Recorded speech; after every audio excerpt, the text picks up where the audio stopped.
ஓம் சாந்தி. 14/7/2024. அவ்யக்த பாப்தாதா. திருப்புதல் தேதி 25/11/2000.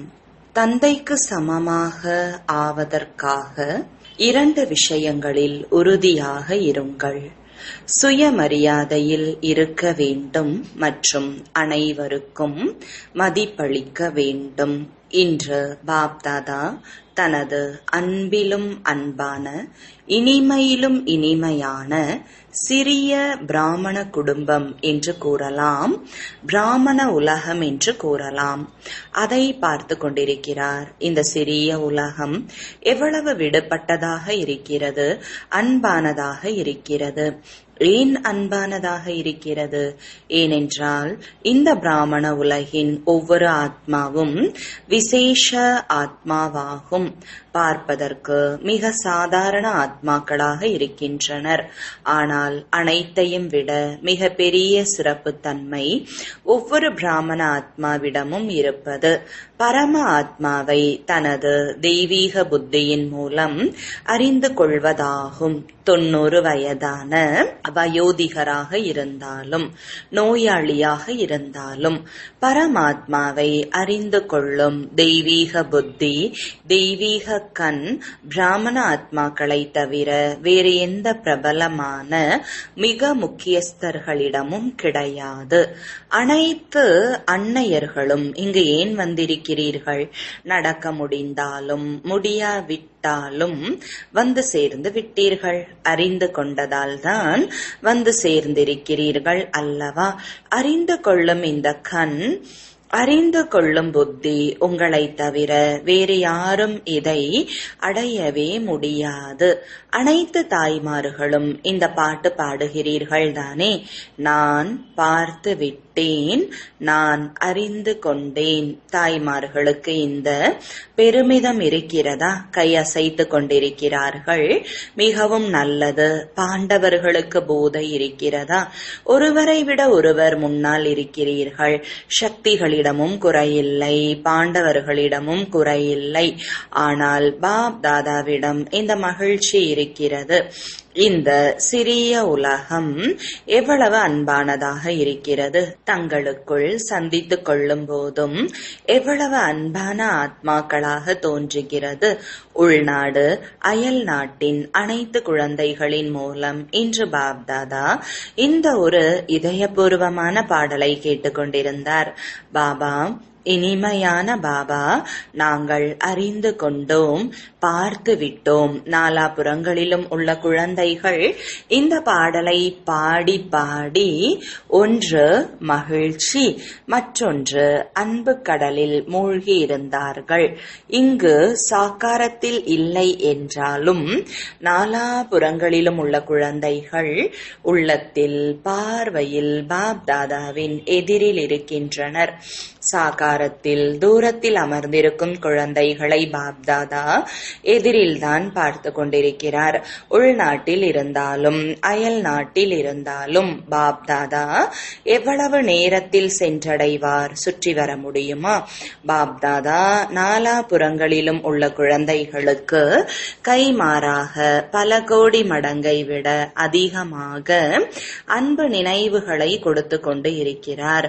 நாலாபுறங்களிலும் உள்ள குழந்தைகளை பார்த்து பார்த்து அனைவரின் உள்ளத்திலும் ஒரே ஒரு சங்கல்பத்தை தான் பார்த்து கொண்டிருக்கிறார். அனைவரும் கண்களில் இதையே கூறிக்கொண்டிருக்கிறீர்கள். பரமாத்மா 6 மாதத்திற்கு கொடுத்த வீட்டு பாடம் எங்களுக்கு நினைவு இருக்கிறது. உங்கள் அனைவருக்கும் நினைவு இருக்கிறது தானே? மறந்துவிடவில்லை தானே? பாண்டவர்களுக்கு நினைவிருக்கிறதா? நன்றாக நினைவிருக்கிறதா? பாப்தாதா அடிக்கடி ஏன் நினைவுபடுத்துகிறார்? காரணம், நேரத்தை பார்த்து கொண்டிருக்கிறீர்கள். பிராமண ஆத்மாக்கள் தன்னையும் பார்த்து கொண்டிருக்கிறீர்கள். மனம் இளைஞனாக ஆகிக் கொண்டிருக்கிறது. உடல் வயோதிகனாக ஆகிக் கொண்டிருக்கிறது. நேரம் மற்றும் ஆத்மாக்களின் கூக்குரல் நன்றாக கேட்க முடிகிறது. புரிகிறது தானே. பாப்தாதா பார்த்து கொண்டிருந்தார். ஆத்மாக்களின் கூக்குரல் உள்ளத்தில் அதிகரித்து கொண்டே செல்கிறது. ஹே சுகத்தை கொடுப்பவரே, அமைதியை கொடுப்பவரே, உண்மையான மகிழ்ச்சியை கொடுப்பவரே, எங்களுக்கு சிறிதளவு அஞ்சலி கொடுங்கள். யோசியுங்கள், கூக்குரலிடுபவர்களின் வரிசை எவ்வளவு பெரியதாக இருக்கிறது. தந்தையின் வெளிப்பாடு மிக விரைவில் ஏற்பட்டு விட வேண்டும் என்று நீங்கள் நினைக்கிறீர்கள். ஆனால் தந்தை வெளிப்படுவது எந்த காரணத்தினால் தடை செய்யப்பட்டிருக்கிறது? நீங்கள் அனைவரும் கூட இந்த சங்கல்பம்தான் செய்கிறீர்கள். உள்ளத்தில் இதைதான் விரும்புகிறீர்கள். வாயினாலும் இதையே கூறுகிறீர்கள். நான் தந்தைக்கு சமமாக ஆக வேண்டும் தானே? நல்லது. பிறகு ஏன் ஆகாமல் இருக்கிறீர்கள்? பாப் சமான் ஆக வேண்டும் என்று பாப்தாதா கூறியிருக்கிறார்.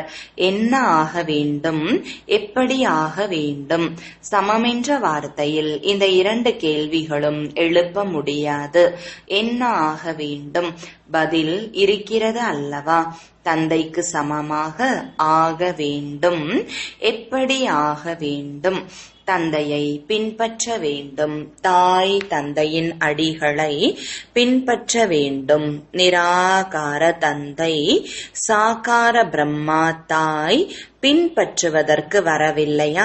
இன்றைய நாட்களில் குருடர்களும் பின்பற்றி விடுகிறார்கள். பார்த்திருப்பீர்கள்.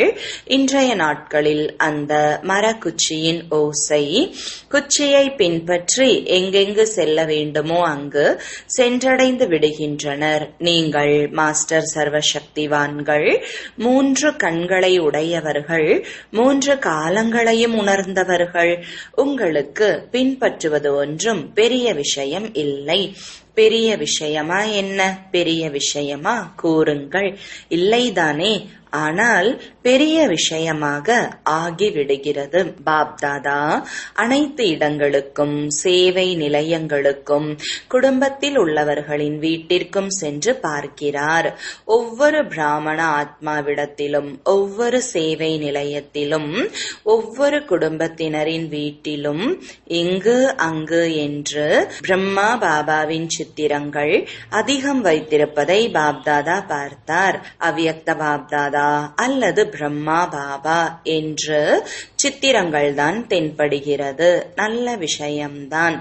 ஆனால் சித்திரத்தை பார்க்கையில் சரித்திரத்தின் நினைவும் வரும் தானே என்று பாப்தாதா யோசிக்கின்றார். அல்லது சித்திரம் மட்டுமே பார்க்கிறீர்களா? சித்திரத்தை பார்த்து தூண்டுதல் அடைகிறீர்கள் தானே? ஆக பாப்தாதா வேறு எதுவும் கூறவில்லை. ஒரே ஒரு வார்த்தை மட்டுமே கூறுகிறார். பின்பற்றுங்கள் போதும். யோசிக்காதீர்கள். அதிக திட்டங்களை உருவாக்காதீர்கள். இது கிடையாது, அது செய்யலாம், இப்படி அல்ல, அப்படி செய்யலாம். பாபா என்ன செய்தாரோ அதை காப்பி அடியுங்கள் போதும். காப்பி அடிக்க வரவில்லையா? இன்றைய நாட்களில் விஞ்ஞானம் ஜெராக்ஸ் எந்திரத்தை கண்டுபிடித்திருக்கிறது தானே? இங்கு ஜெராக்ஸ் இருக்கிறது தானே? எனவேதான் இங்கு பிரம்மா பாபாவின் சித்திரத்தை வைக்கின்றோம். வைத்துக் கொள்ளுங்கள், நன்றாக வைத்துக் கொள்ளுங்கள், பெரியதாக வைத்துக் கொள்ளுங்கள். ஆனால் அதை அவ்வாறே நகலெடுத்து விடுங்கள்.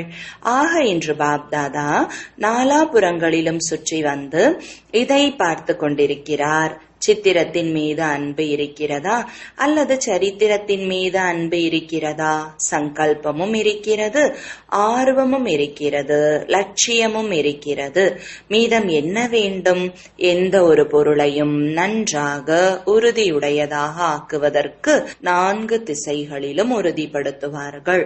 3 திசைகளில் உறுதியாக இருக்கிறது. ஒரு திசை இன்னும் உறுதியாக வேண்டும் என்பதை பாப்தாதா பார்த்தார். பார்த்தார். சங்கல்பமும் இருக்கிறது, லட்சியமும் இருக்கிறது. என்ன ஆக வேண்டும் என்று யாரிடத்தில் கேட்டாலும் ஒவ்வொருவரும் தந்தைக்கு சமமாக ஆக வேண்டும் என்று கூறுகிறீர்கள். பாபாவை விட குறைவாக ஆக வேண்டும் என்று யாரும் கூறுவது கிடையாது. சமமாக ஆக வேண்டும். நல்ல விஷயம். ஒரு திசையை உறுதியானதாக ஆக்குகிறீர்கள். ஆனால் நாளடைவில் தளர்ந்து விடுகிறது. அது திடமானதாக இருக்க வேண்டும். சங்கல்பம் இருக்கிறது, லட்சியம் இருக்கிறது. ஆனால் ஏதாவது பிரச்சனை வந்து விடுகிறது. சாதாரண வார்த்தையில் நீங்கள் அதை விஷயங்கள் வந்து விடுகிறது என்று கூறுகிறீர்கள். அது திடத்தன்மையை தளர்த்தி விடுகிறது. திடத்தன்மை என்றால் இறந்தாலும் அழிந்து போனாலும் செய்த சங்கல்பத்தை விடமாட்டேன். தலைகுனிய வேண்டியிருக்கும், உயிருடன் இருந்து இறக்க வேண்டியிருக்கும், தன்னை வளைந்து கொடுக்க வேண்டியிருக்கும், பொறுத்து போக வேண்டியிருக்கும், கேட்க வேண்டியிருக்கும். ஆனால் சங்கல்பம் விட்டுவிடக்கூடாது. அது திடத்தன்மை என்று கூறப்படுகிறது. சிறு சிறு குழந்தைகள் ஓம் நிவாசிற்கு வந்த பொழுது பிரம்மா பாபா அவர்களை குதூகலப்படுத்திக் கொண்டே நினைவு ஏற்படுத்தினார். உறுதியானவர்களாக ஆக்கினார். அதிகமாக தண்ணீர் குடிக்க வேண்டி இருக்கும், அதிகமாக மிளகாய் சாப்பிட வேண்டும், பயப்படக்கூடாது. பிறகு கண்முன் கைகளால் இவ்வாறு காண்பிப்பார். ஆக பிரம்மா பாபா சிறு சிறு குழந்தைகளை உறுதியானவர்களாக ஆக்கினார். பிரச்சனைகள் எவ்வளவு வந்தாலும் சங்கல்பம் என்ற கண் அசையக்கூடாது. அது சிகப்பு மிளகாய் மற்றும் தண்ணீர் குவளை வைத்தார். ஏனென்றால் சிறு குழந்தைகளாக இருந்தனர் அல்லவா? நீங்கள் அனைவரும் இப்பொழுது பெரியவர்களாக இருக்கிறீர்கள். எனவே இன்றும் பாப்தாதா குழந்தைகளிடம் கேட்கிறார், உங்களது எண்ணம் திடமாக இருக்கிறதா? தந்தைக்கு சமமாக ஆகியே தீர வேண்டும் என்ற எண்ணத்தில் உறுதியாக இருக்கிறீர்களா? ஆக வேண்டும் என்பது கிடையாது, ஆகியே தீர வேண்டும். நல்லது. இதற்கு கை அசையுங்கள். தொலைக்காட்சிக்காரர்கள் பதிவு செய்து கொள்ளுங்கள். தொலைக்காட்சி பயன்பாட்டிற்கு வரும் அல்லவா? கைகளை உயர்வாக தூக்குங்கள். நல்லது. தாய்மார்களும் உயர்த்தி கொண்டு இருக்கிறார்கள். கடைசியில் அமர்ந்திருப்பவர்கள் இன்னும் உயரமாக கை உயர்த்துங்கள். மிக நல்லது.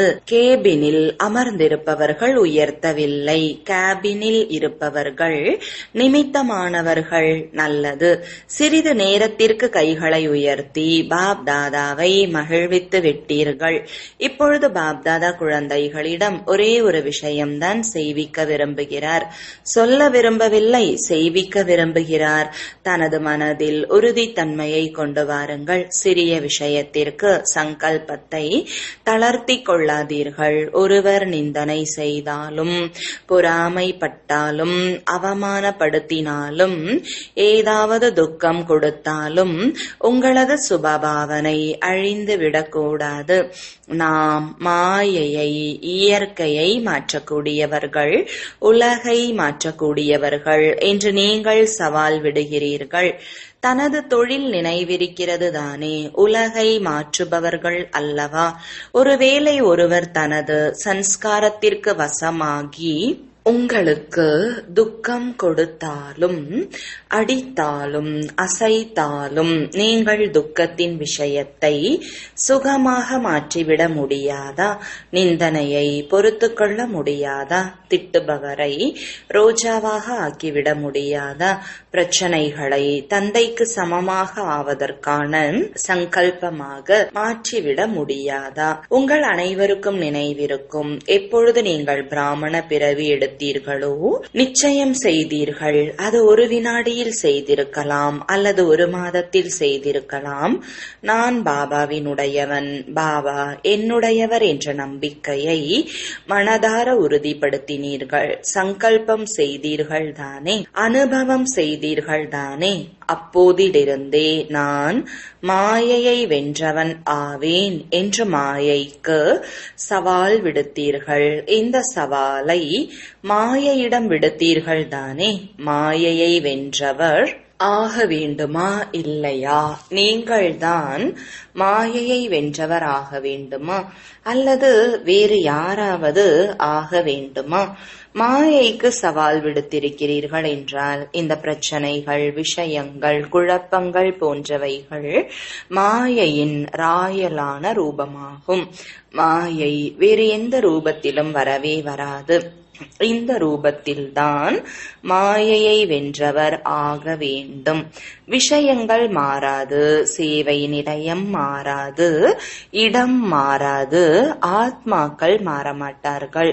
நான் மாற வேண்டும். உங்களுடைய ஸ்லோகன் அனைவருக்கும் மிக நன்றாக பிடித்து இருக்கிறது.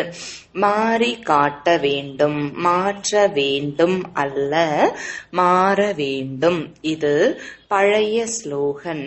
புது புது ரூபத்தில், ராயல் ரூபத்தில் மாயை இன்னும் அதிகமாக வர இருக்கிறது. பயப்படாதீர்கள். பாப்தாதா அடி கோடிட்டு கூறுகிறார், மாயை இந்த மாதிரியான ரூபத்தில் வந்து கொண்டிருக்கிறது. இது மாயை என்று உணரவே முடியாது. தாதி, இது மாயை இல்லை, இது உண்மையான விஷயம். நீங்கள் சரியாக புரிந்து கொள்ளவில்லை என்று கூறுவீர்கள். இன்னும் ராயலான ரூபத்தில் வர இருக்கிறது. பயப்படாதீர்கள். ஏன் ஒரு எதிரி தோல்வி அடைகிறார் அல்லது வெற்றி அடைகிறார் என்றால் அவரிடத்தில் என்னென்ன சிறிய பெரிய ஆயுதங்கள் இருக்கிறதோ அதை பயன்படுத்துவாரா, பயன்படுத்த மாட்டாரா? பயன்படுத்துவார் தானே. எனவே மாயைக்கும் அழிவு ஏற்பட இருக்கிறது. ஆனால் எவ்வளவு அழிவு நெருங்குகிறதோ அவ்வளவு புது புது ரூபத்தில் தனது ஆயுதங்களை பயன்படுத்தி கொண்டிருக்கிறது. பயன்படுத்தும். பிறகு உங்களது பாதங்களில் தலை வணங்கும். முதலில் உங்களை தலை வணங்க வைக்க முயற்சிக்கும். பிறகு அதுவே தலை வணங்கிவிடும் என்று பாப்தாதா ஒரே ஒரு வார்த்தையை அடிக்கடி அடிக்கோடிட்டு கூறிக்கொண்டிருக்கிறார். தந்தைக்கு சமமாக ஆக வேண்டும். நீங்கள் உங்களது இந்த லட்சியத்தின் சுயமரியாதையில் இருங்கள். மற்றும் மரியாதை கொடுப்பது என்றால் மரியாதை அடைவது. மரியாதை கேட்பதால் கிடைத்து விடாது. கொடுப்பது என்றால் அடைவதாகும். மரியாதை கொடுங்கள் என்று கேட்பது யதார்த்தமல்ல. மரியாதை கொடுப்பதில்தான் அடைவது இருக்கிறது. ஸ்வமானம் என்பது தேக அபிமானத்திற்கான ஸ்வமானம் அல்ல, பிராமண வாழ்க்கையின் ஸ்வமானம், சிரேஷ்ட ஆத்மாவின் ஸ்வமானம், நிறைந்த நிலையின் ஸ்வமானம். ஆக ஸ்வமானத்தில் இருக்க வேண்டும். பிறகு மரியாதை கேட்க வேண்டாம், கொடுத்து அடைய வேண்டும் என்ற இந்த இரண்டு விஷயங்களில் திடமாக இருங்கள். உங்களது திடத்தன்மையை ஒருவர் எவ்வளவு அசைக்க நினைத்தாலும் தளர்வாக்காதீர்கள், உறுதியாக்குங்கள். ஆடாதவர்களாக ஆகுங்கள். அப்போதுதான் பாப்தாதாவிடம் 6 மாதத்திற்காக கூறிய உறுதிமொழி நினைவு இருக்கிறது தானே. இப்போது 15 நாட்கள் முடிவடைந்து விட்டது. இன்னும் 5½ மாதம்தான் இருக்கிறது என்று பார்த்து கொண்டிருக்காதீர்கள். உரையாடல் செய்கின்ற பொழுது அமிர்த வேளையில் தந்தையிடம் பேசுகிறீர்கள். பாப்தாதாவிடம் மிக நல்ல நல்ல விஷயங்களை கூறுகிறீர்கள். தனது விஷயங்களை அறிவீர்கள் தானே. எனவே இப்பொழுது திடத்தன்மையை கடைபிடியுங்கள். தலைகீழான விஷயங்களில் திடமாக இருக்காதீர்கள். கோபப்பட்டு ஆக வேண்டும் என்பதில் எனக்கு திட நம்பிக்கை இருக்கிறது என்று இருக்கக்கூடாது. ஏன் இன்றைய நாட்களில் விதவிதமான ரூபத்தில் கோபத்திற்கான ரிப்போர்ட் வருகிறது. மிக பெரிய ரூபம் என்பது குறைவாக இருக்கிறது. ஆனால் அம்சத்தின் ரூபத்தில் விதவிதமான முறையில் கோபம் அதிகம் இருக்கிறது. கோபம் எத்தனை ரூபத்தில் இருக்கிறது என்பதை பற்றி வகுப்பு நடத்துங்கள். பிறகு என்ன கூறுகிறீர்கள்? என்னுடைய உணர்வு அவ்வாறு இல்லை, என்னுடைய பாவனை இல்லை, தற்செயலாக செயலாக கூறிவிட்டேன். இதை பற்றி வகுப்பு நடத்துங்கள். ஆசிரியர்கள் அதிகமாக வந்திருக்கிறீர்கள் அல்லவா? 1200 ஆசிரியர்கள் இருக்கின்றனர். 1200 பேரும் திட சங்கல்பம் செய்தால் நாளைக்கே மாற்றம் ஏற்பட்டுவிடும். பிறகு இவ்வளவு விபத்து ஏற்படாது. அனைவரும் தப்பித்து விடுவீர்கள். ஆசிரியர்கள் கை உயர்த்துங்கள். அதிகமாக இருக்கிறீர்கள். ஆசிரியர் என்றால் பொறுப்பான அஸ்திவாரம். ஒருவேளை அஸ்திவாரம் உறுதியாக, அதாவது திடமாக இருந்தது என்றால் மரம் தானாகவே சரியாகிவிடும். இன்றைய நாட்களில் உலகிலும் பிராமண உலகிலும் ஒருவருக்கொருவர் ஒவ்வொருவருக்கும் தைரியம் மற்றும் உண்மையான அன்பு தேவைப்படுகிறது. மேலோட்டமான அன்பு அல்ல, சுயநலமான அன்பு அல்ல. ஒன்று உண்மையான அன்பு, இரண்டாவது தைரியம். ஒருவர் 95% சுபாவத்திற்கு வசமாகி இருக்கிறார் என்று வைத்துக் கொள்ளுங்கள். வசமாகி ஏதாவது தவறு செய்துவிட்டார். ஆனால் 5% நல்லது செய்திருக்கிறார். இருப்பினும் நீங்கள் அவரது 5% நல்லதை பார்த்து முதலில் அவரிடத்தில் நீங்கள் இதை நன்றாக செய்தீர்கள் என்று கூறி தைரியத்தை உருவாக்குங்கள். பிறகு இதை சரி செய்து கொள்ளுங்கள் என்று அவரிடம் கூறுங்கள். அவருக்கு பாதிப்பு ஏற்படாது. பதிலாக நீ ஏன் இதை செய்தாய், இவ்வாறு செய்திருக்க கூடாது என்று கூறினால் பாவம், அவர் ஏற்கனவே சுபாவத்திற்கு வசமாகி இருக்கிறார், பலவீனமாக இருக்கிறார். பிறகு இன்னும் பாதிப்படைந்து விடுவார். முன்னேற்றம் ஏற்படாமல் போய்விடும். 5% முதலில் தைரியம் ஏற்படுத்துங்கள். உன்னிடம் இந்த விஷயம் மிக நன்றாக இருக்கிறது, இதை உன்னால் நன்றாக செய்ய முடியும். பிறகு நேரம் மற்றும் அவரது சொரூபத்தை புரிந்து கொண்டு அறிவுரை கூறும் பொழுது அவர் மாறிவிடுவார். தைரியம் கொடுங்கள். வசமாகி இருக்கும் ஆத்மாவிடம் தைரியம் இருக்காது. பாபா உங்களுக்கு எப்படி மாற்றம் ஏற்படுத்தினார்? உங்களது குறைகளை கூறினாரா? நீ விகாரியாக இருக்கிறாய், நீ அசுத்தமாக இருக்கிறாய் என்று கூறினாரா? நீ ஒரு ஆத்மா என்று நினைவுபடுத்தினார். இந்த நினைவின் மூலம் உங்களுக்குள் சக்தி வந்துவிட்டது, மாற்றம் ஏற்பட்டது. எனவே தைரியத்திற்கான நினைவுகளை ஏற்படுத்துங்கள். நினைவு என்பது தானாகவே சக்தி கொடுக்கும். புரிந்ததா? ஆக இப்போது சமமாகி விடுவீர்கள் தானே? ஒரே ஒரு வார்த்தையை நினைவு செய்தால் போதும். தந்தையை பின்பற்ற வேண்டும். பாபா என்ன செய்தாரோ அதை செய்தால் போதும். அடி மீது அடி வைக்க வேண்டும். பிறகு சமமாவது என்பது எளிதாக அனுபவமாகும். நாடகம் சிறிய சிறிய விளையாட்டுகளை காண்பித்துக் கொண்டே இருக்கிறது. ஆச்சரிய குறி போட மாட்டீர்கள் தானே? நல்லது. அநேக குழந்தைகளின் வாழ்த்து அட்டை, பத்திரம், உள்ளத்தின் பாடல் பாப் தாதாவிடம் வந்து சேர்ந்து விட்டது. என்னுடைய நினைவும் கொடுங்கள், என்னுடைய நினைவும் கொடுங்கள் என்று அனைவரும் கூறுகிறார்கள். ஆக தந்தையும் கூறுகிறார், என்னுடைய அன்பு நினைவுகளை கொடுங்கள். தந்தையும் நினைவு செய்கிறார், குழந்தைகளும் நினைவு செய்கின்றனர். ஏனென்றால் இந்த சிறிய உலகில் இருப்பதே பாப் தாதா மற்றும் குழந்தைகள்தான், மற்ற உறவுகள் கிடையாது. பிறகு யாருடைய நினைவு வரும்? குழந்தைகளுக்கு தந்தை, தந்தைக்கு குழந்தை. ஆக உள்நாட்டு வெளிநாட்டு குழந்தைகளுக்கு பாப் தாதாவும் மிக மிக மிக மிக அன்பு நினைவுகளை கொடுக்கிறார். நல்லது. நாலாபுறங்களிலும் உள்ள பிராமண உலகின் விசேஷமான ஆத்மாக்களுக்கு எப்பொழுதும் திடத்தன்மையின் மூலம் வெற்றியை பலனாக அடையக்கூடிய வெற்றி நட்சத்திரங்களுக்கு எப்பொழுதும் தன்னை நிறைந்தவராக ஆக்கி ஆத்மாக்களின் வேண்டுதல்களை நிறைவேற்றக்கூடிய சம்பன்ன ஆத்மாக்களுக்கு எப்பொழுதும் பலமற்ற வசமாகி இருப்பவர்களுக்கு தனது தைரியம் என்ற வரதானத்தின் மூலம் தைரியத்தை கொடுக்கக்கூடியவர்களுக்கு, தந்தையின் உதவிக்கு தகுதியான ஆத்மாக்களுக்கு, எப்பொழுதும் உலகை மாற்றுபவர்களாகி சுயமாற்றத்தின் மூலம் மாயை, இயற்கை மற்றும் பலவீனமான ஆத்மாக்களை மாற்றக்கூடிய ஆத்மாக்களுக்கு, நாலாபுறங்களிலும் உள்ள சிறிய உலகின் அனைத்து ஆத்மாக்களுக்கு, எதிரில் வந்திருக்கும் உன்னதமான ஆத்மாக்களுக்கு பாப் தாதாவின் பல கோடி மடங்கு அன்பு நினைவுகள் மற்றும் வணக்கங்கள். ஆன்மீக தந்தைக்கு ஆன்மீக குழந்தைகளின் அன்பு நினைவுகளும் வணக்கங்களும். வரதானம்: அமைதிக்கான சாதனங்களின் மூலம் மாயையை தூரத்திலேயே அறிந்து கொண்டு விரட்டக்கூடிய மாயையை வென்றவராகுக. விளக்கம்: மாயை கடைசி நிமிடம் வரை வரும். ஆனால் மாயையின் வேலை வருவது, உங்களுடைய வேலை தூரத்திலேயே விரட்டி விடுவது. மாயை வருகிறது, உங்களை அசைக்கிறது, பிறகு நீங்கள் விரட்டுகிறீர்கள் என்றால் இதுவும் நேரம் வீணாகிறது.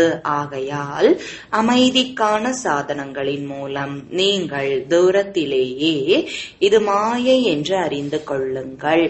அதை அருகில் வருவதற்கு அனுமதிக்காதீர்கள். என்ன செய்வது, எப்படி செய்வது, இப்போது முயற்சியாளராக இருக்கிறேன் என்று யோசித்தால் இது கூட மாயையை வளர்க்கிறீர்கள் என்று பொருள். பிறகு களைப்படைந்து விடுகிறீர்கள். எனவே தூரத்திலேயே கண்டறிந்து விரட்டி விடுங்கள். மாயையை வென்றவராக ஆகிவிடுவீர்கள். ஸ்லோகன்: உயர்ந்த பாக்கிய ரேகைகளை வெளிப்படுத்துங்கள். பழைய சன்ஸ்காரங்களின் ரேகை அமிழ்ந்துவிடும். ஓம் சாந்தி.